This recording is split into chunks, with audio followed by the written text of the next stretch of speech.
राधे राधे, हरे कृष्ण, ओम श्री विष्णवे नमः। प्रिय श्रोताओं, शास्त्रों में कहा गया है कि जब तक भक्त के मन में सच्चा भाव और गहरी श्रद्धा ना हो तब तक किसी भी व्रत कथा या स्मरण का पूर्ण फल प्राप्त नहीं हो सकता। केवल नियमों का पालन ही पर्याप्त नहीं, बल्कि हृदय की सच्ची भक्ति ही भगवान को प्रसन्न करती है। इसलिए आज हम अजा एकादशी की मुख्य कथा सुनाने से पहले आपको एक प्रेरक प्रसंग सुनाएंगे। और ये प्रेरक प्रसंग बताता है कि जब भक्त का मन पूर्णतः भगवान में लीन हो जाता है और उसकी भक्ति अत्यंत गहरी हो जाती है, तब वो अपने प्रभु को भी अपने भाव के अनुरूप ढाल लेता है।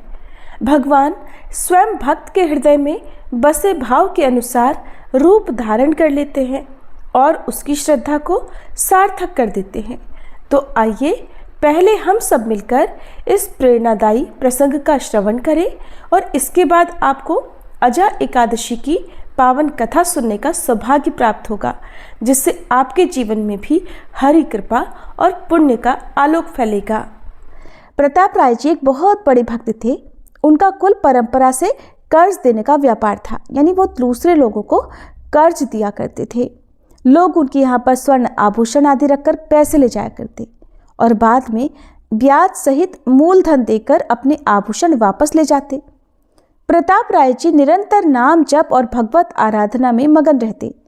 धर्म और ईमानदारी से व्यापार करने से उन्हें बहुत धन और संपत्ति प्राप्त हुई।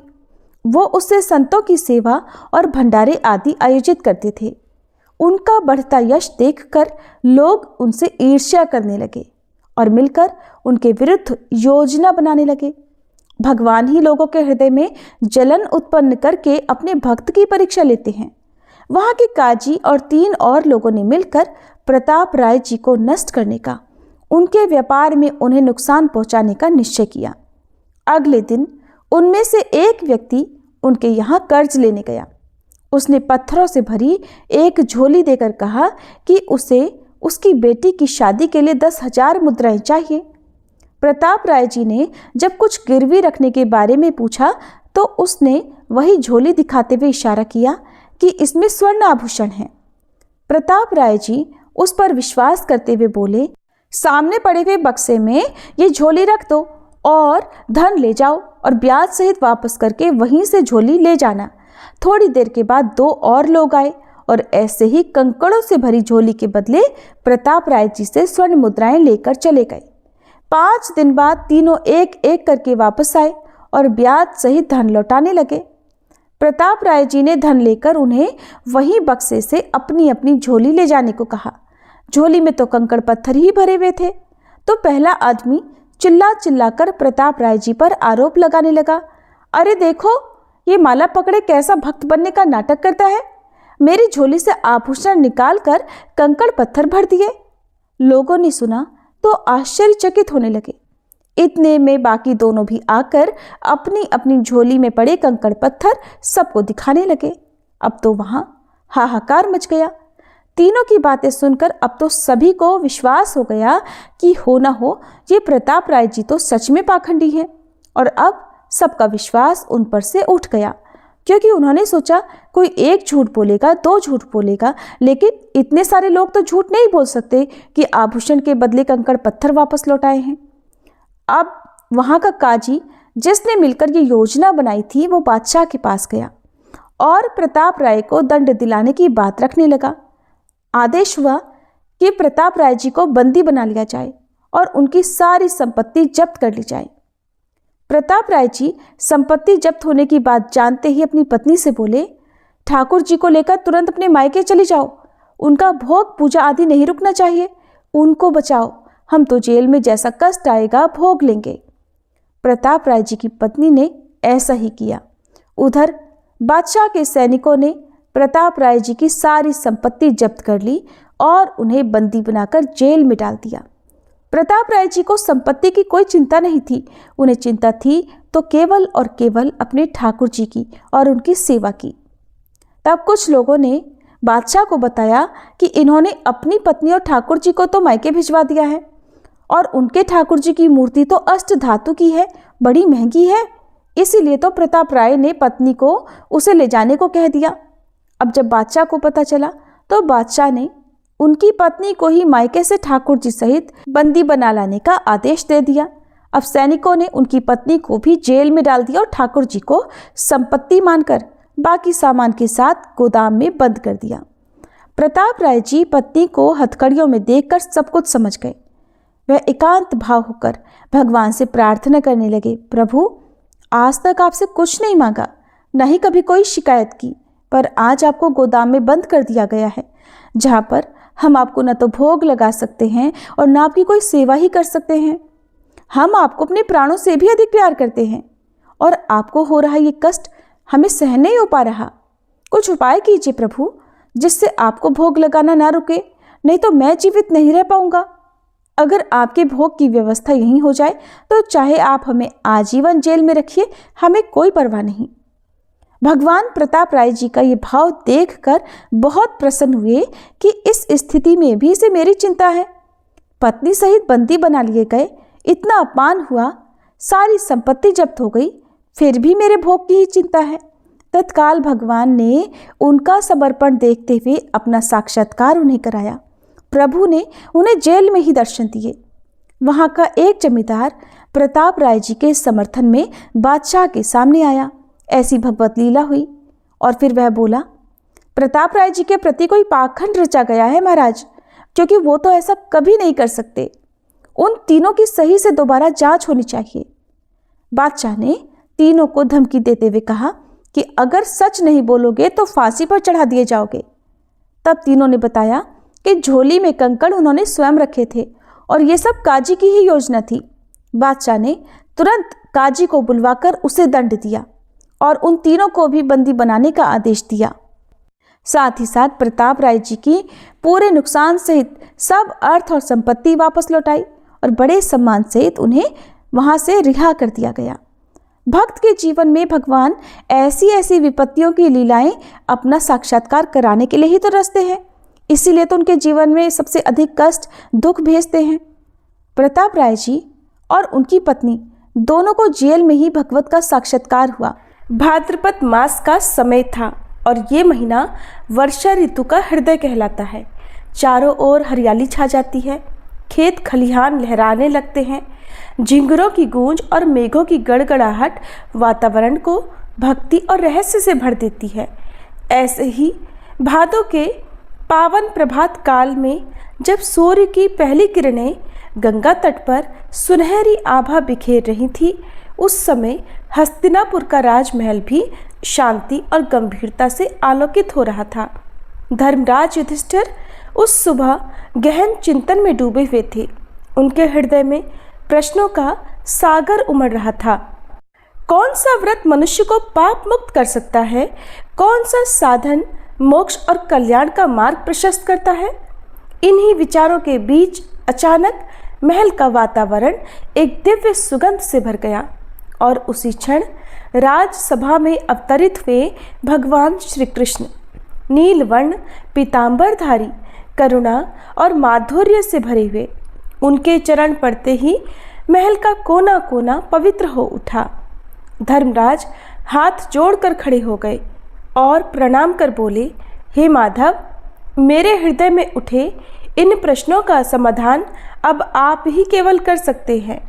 तब भगवान मुस्कुराए और मधुर वाणी में कहने लगे, अब आप सब भी धर्मराज युधिष्ठिर और भगवान श्री कृष्ण के मध्य हुए संवाद को अजा एकादशी की कथा के माध्यम से सुनिए। धर्मराज युधिष्ठिर कहने लगे कि हे भगवान, हे पुंडरीकाक्ष, मैंने श्रावण शुक्ल एकादशी अर्थात पुत्रदा एकादशी का सविस्तार वर्णन आपके श्रीमुख से सुना। अब आप कृपा करके मुझे भाद्रपद माह के कृष्ण पक्ष की एकादशी के विषय में भी बतलाइए। इस एकादशी का क्या नाम है और इसके व्रत का क्या विधान है? प्रभु, इसका व्रत करने से किस फल की प्राप्ति होती है? तब भगवान श्री कृष्ण ने कहा, हे युधिष्ठिर, भाद्रपद माह के कृष्ण पक्ष की एकादशी को अजा एकादशी कहते हैं। इसका व्रत करने से सभी पाप नष्ट हो जाते हैं। इहलोक और परलोक में मदद करने वाली इस एकादशी व्रत के समान संसार में दूसरा कोई व्रत नहीं है। हे युधिष्ठिर, इस एकादशी से संबंधित जो कथा प्रचलित है, अब मैं उसे तुम्हें सुनाता हूँ, श्रद्धा पूर्वक श्रवण करो। बहुत समय पहले एक दानी और सत्यवादी राजा हरिश्चंद्र हुए। राजा हरिश्चंद्र इतने प्रसिद्ध सत्यवादी और धर्मात्मा थे कि उनकी कीर्ति से देवताओं के राजा इंद्र को भी ईर्ष्या होने लगी। तब देवराज इंद्र ने महर्षि विश्वामित्र को राजा हरिश्चंद्र की परीक्षा लेने के लिए उकसाया। इंद्र के कहने से महर्षि विश्वामित्र जी ने राजा हरिश्चंद्र को योग बल से ऐसा स्वप्न दिखलाया कि राजा स्वप्न में ऋषि को सब राज्य दान कर रहे हैं। दूसरे दिन महर्षि विश्वामित्र अयोध्या आए और अपना राज्य मांगने लगे। स्वप्न में किए गए दान को भी राजा ने स्वीकार कर लिया और विश्वामित्र जी को सारा राजपाट दे दिया। अब अयोध्या से जब राजा हरिश्चंद्र चलने लगे, तब मुनि विश्वामित्र जी ने कहा कि राजन, जब तप दान आदि बिना दक्षिणा दिए सफल नहीं होते। राजपाट तो तुम पहले ही सौंप चुके हो, अब दक्षिणा कैसे दोगे? तब महाराज हरिश्चंद्र ने महर्षि विश्वामित्र से दक्षिणा लेने के लिए 1 माह का समय लिया और वे काशी आ गए। काशी में आकर उन्होंने पहले अपनी पत्नी रानी शैव्या को एक ब्राह्मण के हाथ बेच दिया। राजकुमार रोहिताश्व छोटा बालक था। प्रार्थना करने पर ब्राह्मण ने उसे अपनी माता के साथ रहने की आज्ञा दे दी और स्वयं अपने आप को राजा हरिश्चंद्र ने एक चांडाल के हाथों बेच दिया। इस प्रकार राजा हरिश्चंद्र ने ऋषि विश्वामित्र को 1000 मोहरें दक्षिणा में दे दी। अब महारानी शैव्या ब्राह्मण के घर में दासी का काम करने लगी। चांडाल के सेवक होकर राजा हरिश्चंद्र शमशान घाट की चौकीदारी करने लगे। राजा हरिश्चंद्र शमशान में मृतों के परिजनों से दाह संस्कार के बदले कर वसूली लेने का काम करते थे। कई बार उनके सामने धर्म संकट की स्थिति भी बनी, लेकिन वे सत्य और कर्तव्य के मार्ग से बिल्कुल भी विचलित नहीं हुए।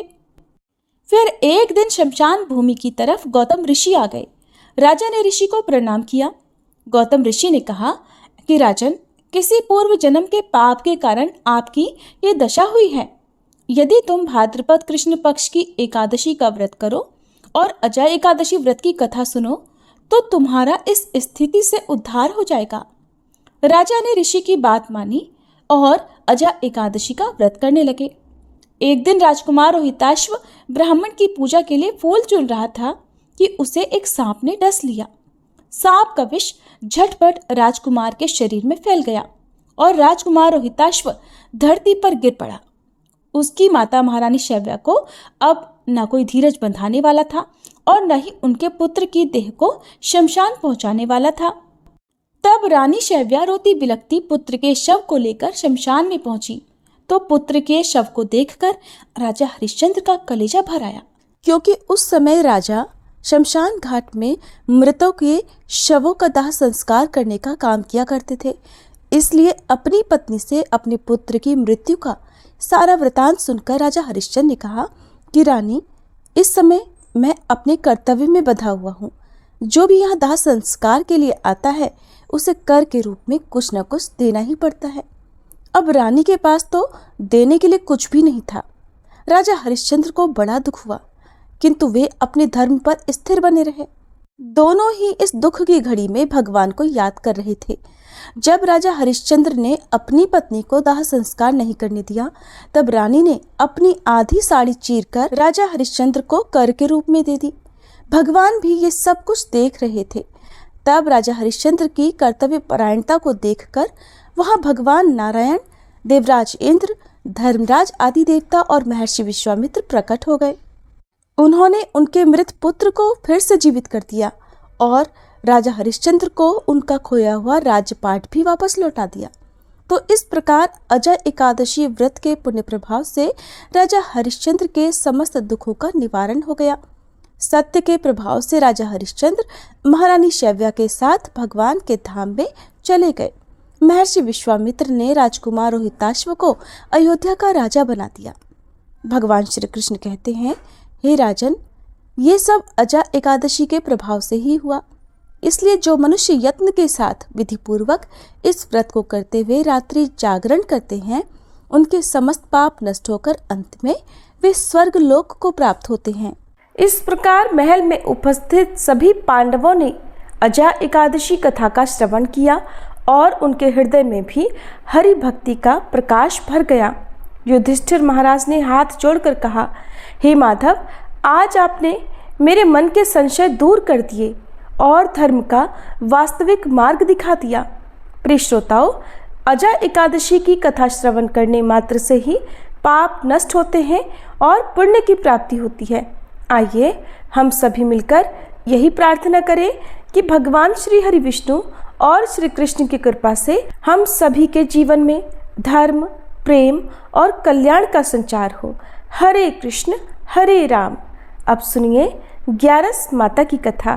एक बार देवर्षि नारद जी वैकुंठ लोक को गए। वहां उन्होंने भगवान श्री लक्ष्मी नारायण जी को प्रणाम किया। फिर नारद जी ने श्री हरि से कहा, प्रभु, अब धरती पर आपका प्रभाव कम हो रहा है। धर्म पर चलने वालों को कोई अच्छा फल नहीं मिल रहा। जो पाप कर रहे हैं उनका भला हो रहा है। तब श्री हरि कहने लगे, ऐसा नहीं है देवर्षि, जो भी हो रहा है सब नियति के कारण हो रहा है।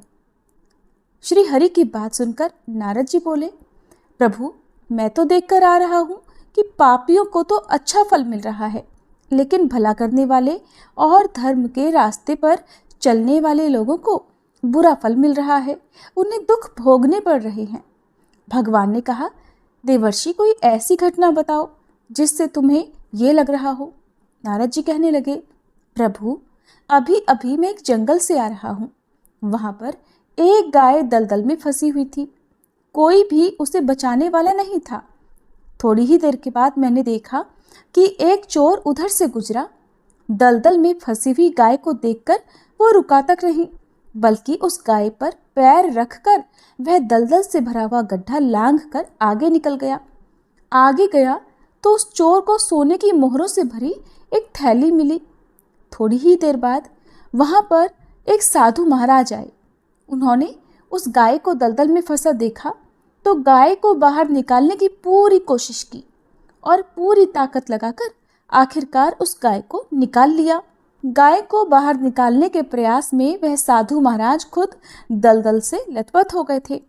जब वह साधु महाराज आगे बढ़े तो एक गड्ढे में गिर गए और उन्हें चोट लग गई। प्रभु, अब आप ही बताइए, ये कौन सा न्याय है? नारद जी की पूरी बात सुन लेने के बाद श्री हरि बोले, देवर्षि, ये सही ही हुआ। जो चोर गाय पर पैर रखकर भाग गया था, उसकी किस्मत में तो एक खजाना था, लेकिन उसके इस पाप के कारण उसे केवल कुछ मोहरें ही मिल पाईं।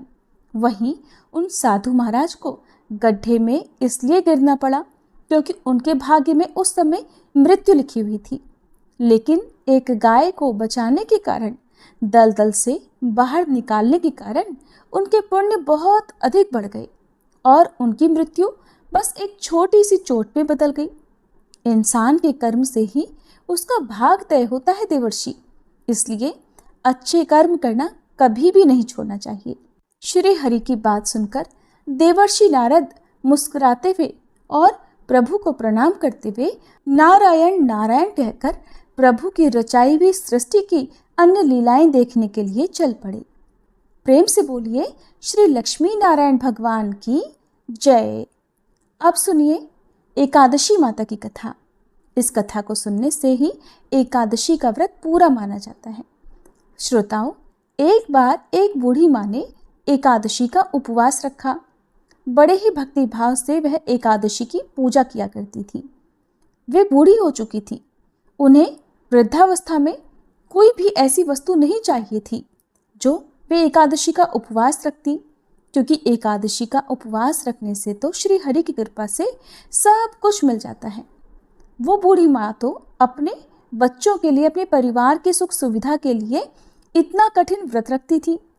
वे दिन भर तो बड़ा कठिन मन करके और अपनी प्यास को किसी तरह से रोके रही, क्योंकि एकादशी के व्रत में वो जल की एक बूंद भी ग्रहण नहीं करती थी। द्वादशी को ही जल पीकर वो अपने व्रत का पारणा किया करती थी। दिन भर उन्होंने किसी प्रकार अपने मन को संयमित रखा, पूजा पाठ की, व्रत की कथा पढ़ी सुनी और फिर पंडित जी को मिट्टी के एक पात्र में भरकर पानी और मौसमी फल दान में दिए। दोना भरकर शक्कर भी वितरित की। उन्हें गर्मी के कारण बड़ी बेचैनी हो रही थी। एक तो निराहार और निर्जल रहकर उपवास रखा था और ऊपर से प्यास भी अधिक सता रही थी। इस कारण उन्होंने सोचा कि चलो पानी में बैठूं, शायद थोड़ी शांति मिले। ये सोचकर वह पानी में बैठी रही। पानी से बार बार कुल्ला करती और मुंह हाथ धोती रही। तब कहीं जाकर उन्हें थोड़ा बहुत चैन मिला। एक तो धूप तेज की पड़ रही थी, इस कारण बार बार बूढ़ी माँ का मुंह सूखा जा रहा था। बूढ़ी माँ बड़ी बेचैन हो रही थी। एक तो बुढ़ापा, दूसरा यह भयंकर गर्मी। बुढ़ापे की तो स्थिति ही कुछ ऐसी होती है, बड़ी मुश्किल से धीरज बंध पाता है। अब किसी प्रकार रो धोकर दिन कटवाया। अब बूढ़ी माँ के सामने पहाड़ सी लंबी रात थी, जिसका कट पाना बड़ा ही मुश्किल दिखाई दे रहा था। चारपाई पर पड़ी हुई बूढ़ी माँ को किसी प्रकार भी शांति नहीं मिल रही थी। बार बार प्यास के मारे गला सूख रहा था और वे इस प्रकार बेचैन होकर करवटें बदलती जा रही थी। कई बार उठकर वे घर के बाहर जाती, फिर अंदर आ जाती। ना उन्हें घर के अंदर शांति मिल रही थी, ना बाहर। वे पड़ी पड़ी एकादशी माता को याद करती रहीं और मन में ध्याती रहीं कि हे माता, आप मेरी लाज रखिएगा, आप ही मुझे शक्ति दीजिएगा ताकि मैं भली भांति आपका व्रत कर सकूं और ये पहाड़ सी रात सुकून से बीत जाए। प्यास के कारण बूढ़ी माँ की बेचैनी तो बढ़ ही रही थी। उन्होंने धैर्य रखने का बहुत प्रयास किया, लेकिन आखिरकार उनकी सहनशीलता की सीमा टूट गई और वे घबराकर प्यास के मारे एकदम चिल्ला पड़ी, बचाओ बचाओ। बूढ़ी माँ का चिल्लाना सुनकर उनके परिवार के सभी सदस्य उनके आसपास इकट्ठा हो गए और बूढ़ी माँ की चारपाई के पास पहुंच गए। सब बोले, अम्मा जी क्या हुआ, आपको क्यों चिल्ला रही हो? और जब आपसे व्रत नहीं रखा जाता तो इस बुढ़ापे में इतना कठिन व्रत क्यों कर रही हो? अम्मा जी, अगर शरीर में ताकत है तभी तो भक्ति हो पाएगी, आप पानी पी लीजिए। बूढ़ी माँ अपने परिवारजनों से बोली, मेरे तो प्यास के मारे प्राण ही निकले जा रहे हैं, जरा जल्दी से मेरी छाती पर ठंडे पानी का घड़ा तो रख दो। नातियों ने दौड़कर दादी की छाती पर ठंडे पानी का बर्तन रख दिया। तब कहीं जाकर उन्हें थोड़ा बहुत सुकून मिला और जब सुकून मिला तो थोड़ी देर के लिए उन्होंने अपनी आंखें बंद कर ली। इधर एकादशी माता सोचने लगी, ये है तो बूढ़ी माँ, लेकिन बड़े नियम से मेरा व्रत रखती हैं, चलकर इनकी परीक्षा लेनी चाहिए। ऐसा विचार कर एकादशी माता आधी रात को मुर्गा बनकर कुकड़ू कू करने लगी। मुर्गे की टेर सुनकर बूढ़ी माँ जल्दी से उठी और बाहर जाकर आसमान की ओर निहारा, लेकिन आसमान में तो कहीं भी उन्हें सुबह का तारा दिखाई ही नहीं दिया। अब वे सोचने लगी कि फिर यह मुर्गा भला क्यों और कैसे बोल गया। एक तो उन्हें प्यास लग रही थी, अब थोड़ा बहुत उनका मन भी बेचैन होने लगा। आखिरकार उन्होंने ये दृढ़ निश्चय किया कि अब तो मैं इस व्रत को पूरा करके ही छोड़ूंगी, फिर चाहे व्रत पूरा होने तक मेरे प्राण ही क्यों ना निकल जाएं। मन में ऐसा पक्का निश्चय कर वह वापस चारपाई पर आकर लेट गई। थोड़ी ही देर के बाद एकादशी माता ने उनकी फिर से परीक्षा लेनी चाहिए, तो वह एक छोटी सी कन्या का रूप धरकर गिलास में मीठा पानी लेकर उनके सिरहाने खड़ी हो गई और जोर से बोली, दादी जी सवेरा हो गया है, आप हाथ मुंह धोकर शरबत पी लीजिए। पहले तो शरबत का भरा हुआ गिलास देखकर बूढ़ी माँ का मन ललचाने लगा। प्यास के मारे गला जो सूख रहा था, किंतु अचानक उन्हें याद आया कि उनका तो एकादशी का उपवास है।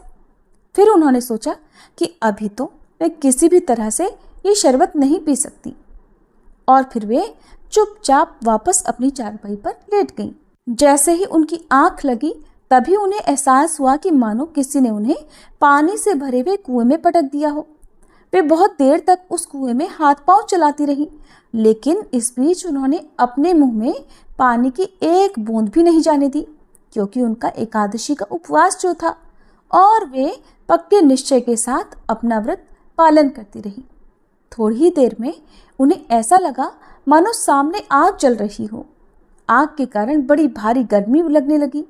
प्यास के मारे उनके प्राण निकलने लगे। लेकिन इतना सब होने के बाद भी बूढ़ी माँ ने पानी की एक बूंद भी नहीं पी। वे तो बस चारपाई पर बैठी बैठी एकादशी माता का ध्यान करती रही। अब सवेरा होने में बस कुछ ही समय है, ये जानकर वे बड़ी तसल्ली के साथ इधर उधर घूमने लगी। एकादशी माता अब तक ये बात अच्छी तरह से समझ गई कि इन बूढ़ी माँ को किसी भी प्रकार से अपने व्रत से नहीं टाला जा सकता।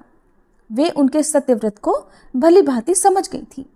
अब सवेरा हो गया तो बूढ़ी माँ ने स्नान किया, भगवान श्री हरि का पूजन किया, फिर एकादशी माता की कथा सुनी, ब्राह्मणों को दक्षिणा देकर भोजन कराया, तब कहीं जाकर उन्होंने जल ग्रहण किया।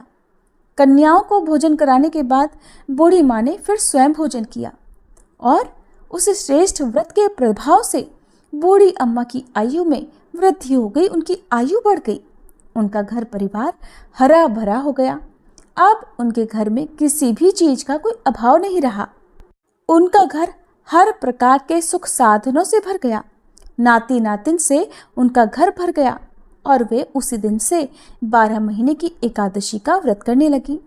एकादशी माता के व्रत के पुण्य प्रताप से इस संसार में हर प्रकार के सुख भोग कर वह बूढ़ी माँ अंत में भगवान श्री हरि के धाम को चली गई। जैसे एकादशी माता ने उन बूढ़ी माँ को और उनके परिवार को हरा भरा किया, वैसे ही हे एकादशी माता हम सभी की मनोकामनाएं पूर्ण कीजिएगा।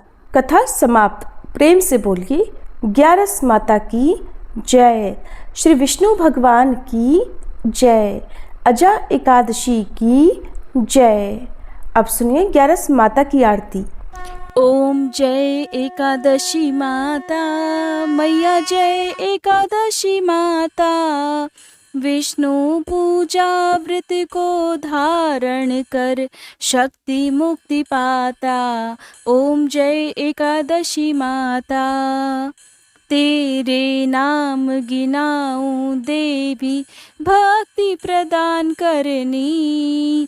गण गौरव की देनी, माता शास्त्रों में वरनी। ओम जय एकादशी माता।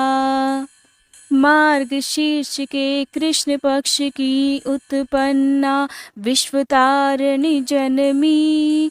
शुक्ल पक्ष में हुई मोक्षदा, मुक्तिदाता बन आई। जय एकादशी माता। पौष के कृष्ण पक्ष की सफला नामक है। शुक्ल पक्ष में होए पुत्रदा, आनंद अधिक रहे। ओम जय एकादशी माता। नाम षट तिला माघ मास में कृष्ण पक्ष आवे। शुक्ल पक्ष में जया कहावे, विजय सदा पावे। जय एकादशी माता। विजया फागुन कृष्ण पक्ष में शुक्ला आमल की।